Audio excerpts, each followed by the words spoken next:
या सर्वात मोठी बातमी, शिवसेना माझ्या बापाचा पक्ष. उद्धव ठाकरे आक्रमक, एकनाथ शिंदेसह राहुल नार्वेकरांना चांगलंच झापलं. पाहूया सगळी घटना.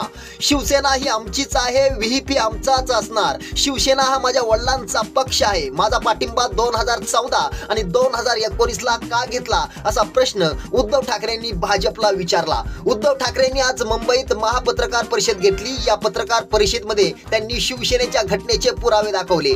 जे जे निर्णय घेतले गेले आणि ठराव झाले त्याच्या व्हिडिओ क्लिप सादर केल्या. अनिल परब, संजय राऊत यांनी भाषण केली. व्हिडिओ दाखवून सगळ्यांनी घटनेतील बदल, निवडणूक आयोगाला कसं सगळं सादर केलं त्याचे पुरावे देखील सादर केले. मागच्या आठवड्यात ज्या लबाडाने निकाल दिला त्याच्या विरोधात सर्वोच्च न्यायालयात आम्ही गेलो आहोत असं देखील उद्धव ठाकरे म्हणाले. मिंद्यांनी माझ्या बरोबर उभं राहावं, तिथे नार्वेकरांनी सांगावं शिवसेना कुणाची. पोलीस संरक्षण न घेता जाहीर करा, मग कुणाला पुरावा, गाडावा आणि तुडवावा ते जनता ठरवेल असं म्हणत एकनाथ शिंदे आणि राहुल नार्वेकरांना उद्धव ठाकरे यांनी चॅलेंज दिलं. नेमकी शिवसेना कोणाची याविषयी तुम्हाला काय वाटतंय आम्हाला खाली नक्की कमेंट करा. जय महाराष्ट्र.